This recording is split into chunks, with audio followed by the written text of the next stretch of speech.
Welcome to Debbie's Back Porch. So, I'm going to share with you a problem.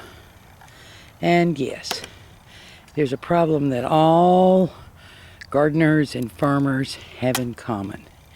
And that's weeds. And we garden in raised beds. And so weeds are generally not as big a problem. But last year, we bought some compost that I don't think was fully processed, and it was full of weed seeds. And the whole season we fought weeds because we'd already planted, and so we tried to keep everything weeded as we go, which is a fairly new thing for us because in raised bed gardens, once they get established, weeds are much easier to take care of. But last year I weeded, and Fred weeded and weeded. And our sister Mary came over, his sister, my sister-in-law, and she weeded and weeded. And so finally I said, that's enough. So I bought a miracle. Yes, it was a miracle. And I'm going to show you the miracle. And then I'm going to show you how to use it. This is a bed that I purposely left. It's been sitting here all winter. It's amazing how the cold and the freezing and the snow doesn't kill weeds. It'll kill your tomatoes, but it won't kill weeds. But I left this bed just to judge by. This is a bed treated with the miracle. Side by side, in the same yard, had the same crops planted in it and filled with the same dirt and compost. How we got this from this in one treatment. I'll be back. Okay, well this bed is pretty well weeded. We've got a little bit in there we might want to pull out. But you should know this bed's been weeded just like this 4 or 5 times, and it still grew back into the weedy mess that you saw. So we've got this weeded down. Fred's got this weeded down. And I'm going to ignore it for a couple of days because I want to let the little tender weeds start to shoot back up. And then we'll take the next step. Here's our miracle elixir. This is actually pretty common stuff. Not so common that you would find it in the grocery store. You have to actually be buying this at a source for horticultural aids and chemicals. You might find it in a big box store. You can generally find it at a nursery. I got this on Amazon. This is 20% horticultural grade vinegar. And if you'll see, it is for weed control. Don't confuse this with your household vinegar. Let me tell you the differences. The household vinegar is 5% acetic acid. You can actually make this at home. It's not all that difficult. It takes a little time. You can make it out of your apple scraps. I've made it out of pineapple scraps. You could make it out of apple cider. Generally, it gets at about 5%. It is an acid, but that doesn't mean that it's a harmful acid. When you ferment, that's what you want, is acid. This is different. This is 20% vinegar. It has a much higher concentration of acid and is somewhat caustic. So while you use the regular household vinegar in your home for many things, cleaning and cooking and canning, the 20% vinegar is for weed control and is somewhat caustic. So it can burn your skin. So you want to use this carefully. Some questions that come up. When you use it, you want to wear your gloves. Whoops, there goes my little dog. You want to wear your gloves. You want to wear eye protection. You don't want to splash it on your skin. If you do, you need to flush it quickly. Read the directions. This is not just water. It's not just household vinegar. It is a strong chemical, but it's an organic chemical, and it's not going to do harm in your garden. It is vinegar. It will burn whatever you put it on, and if you splash it on your crops, it'll burn them too. So generally we use it on an empty bed. You can carefully use it between plants that are planted far apart, but generally speaking, it is too caustic to have around plants that are already growing. So we're going to water this down. We're going to mix it half and half. You don't have to mix it half and half, but it's fairly expensive. This bottle with shipping and everything costs about $30. You can get it you can get it for less money, probably if you buy it locally. I don't know. I haven't sourced it locally. I buy mine on Amazon. But I mix it half and half with water. So I'm going in with a 10%, which is still double what your household vinegar is. Now, before I actually mix this, and by the way, when you mix it, the rule about working with vinegar is you always add, or with any acid, is you always add the acid to the water. You never add the water to the acid, because when you have a fairly strong acid, if you pour water into it, it makes a very, very strong solution and can pop back at you. So for safety, you always start with the water and then add the vinegar. So I will I'll put a gallon of water in a weed sprayer, a little pump sprayer, and then I will pour the gallon of vinegar into it before we spray the garden bed. You don't want to leave this in your sprayer because it will erode the rubber or silicone fittings and cause you to have to get a new sprayer or new fittings. You want to mix up what you're going to use and use it then. You can use it full strength. I have found pretty good luck with mixing it half and half. John Sellers, an admin in our Debbie's Back Porch Organic Gardening group, uses it on his farm, so and mixes it half and half. So a lot of it depends on what size garden you're working with. $30 a gallon translates to $30 for 2 gallons, and it's been very efficient for us at that dilution, so we go 50%. So we'll meet you out in the garden and we'll do some spraying. Okay, here's our sprayer. It's just your standard sort of pump sprayer. I have on gloves, I have on glasses.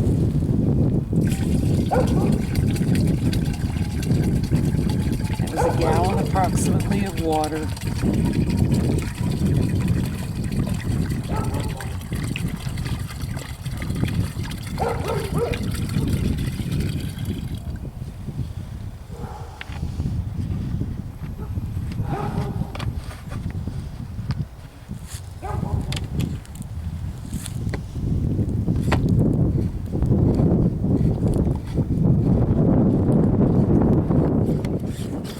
Did not have it closed properly. Now it's pumping up.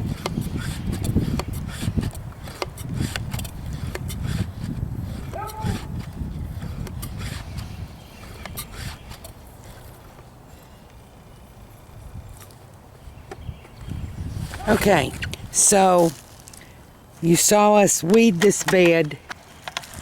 It's been about 10 days since we weeded it. That was the royal we. Fred weeded it. And if you'll see, some weeds are already coming back because this has not been treated. But what we have are young, tender weeds, and the vinegar can get down and kill these in the way it can't the older, tougher, more established weeds. So you start out with a good weeding. Pretty noisy around here. So the rest of this is pretty simple.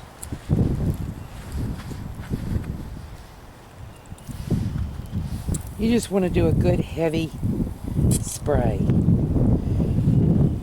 And I don't know how much you can see this, but I'm putting a little extra on the spots where the weeds have already started taking up residence again.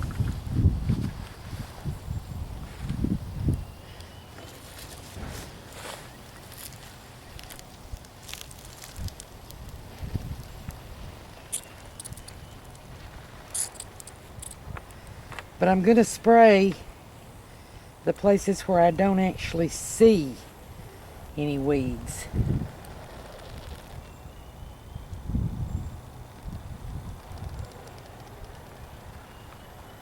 I'm dousing it good.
Okay, I'm going to finish this and then I'll be right back. Okay, the last step is to cover the bed in something to block the light, because the vinegar will kill the weeds, very young weeds. It will kill them down to the root. Some weeds, not all. What it won't do is kill the seeds. And so the last step of this process is to put something on top of the soil that will, number one, cut off the sunlight, number two, not harm your soil. So you have several different things that you can choose from. I have wood mulch here. Another good covering is pine needles, pine straw. They have an allelopathic effect, meaning they will prevent seeds from germinating for a short while. A few weeks is all you can count on that, because that chemical that deters the seed germination will leach away. Which brings up another question that comes up about using vinegar. Will it change the pH of your soil? Yes, on the surface and for a short time. So you want to do this some weeks before you plant. We did this particular bed that you're looking at, just to give you an idea. This is the bed we just treated that we're getting ready to cover up with wood mulch. And this is the bed that was done about 2 months ago. And I'm going to dig down in this just a little bit just to let you see. Sorry, my camera's moving around a lot, and that's because I'm doing this part by myself. So we've had some rain.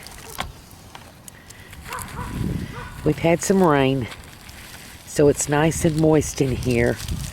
But if you can see down here under this mulch, there are no weeds. And I promise, this bed was as bad or worse than the bed that I showed you, the one that we just treated at the beginning of the video.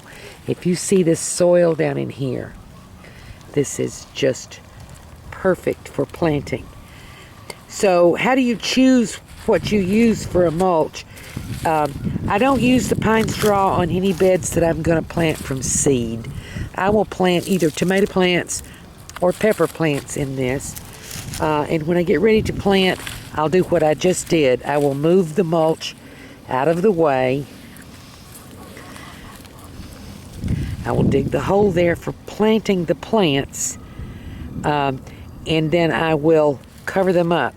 I would do the same for planting seeds, because this is not the pine straw. If I put pine straw on, it would only be for plants, not direct sown seeds. And then I'll pull this mulch back around. And the effect of having this mulch should keep the weeds down for the whole season. We're going to cover this other bed with some wood mulch, and then we're going to call it a day on that bed and let it sit. This is the 2nd of March. We won't plant in that bed until April 15th. We're going to let it sit, let the wood leach. Rotting wood actually has some benefits, but it also can rob nitrogen from the soil. So we're going to let it decompose before we started putting it on our gardens. The other options you can use are cardboard. And if you decide to use cardboard, you want to interlock it, because you want to keep all of the sunlight out so that it doesn't germinate the weed seeds. If you use cardboard when you get ready to plant, you can just cut holes in the cardboard and stick your plants down in the holes. You can take it up, but why? It will decompose. It will feed the soil.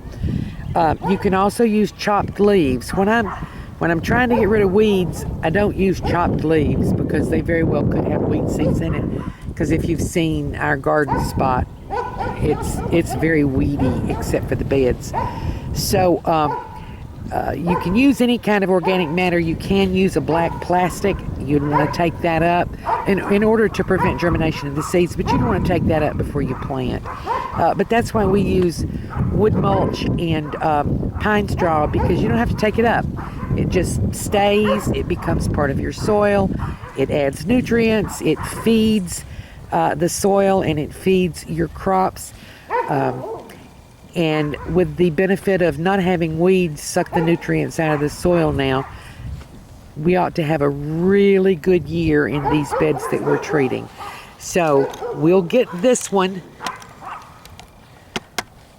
covered in our wood mulch. We have other ones that we're going to cover in pine straw, and hopefully we will have our weeds under control. I'm not saying we will have to weed it all, but we shouldn't have to weed much. And good gardening to you. I hope you have luck using this technique. Thank you for joining us on Debbie's Back Porch.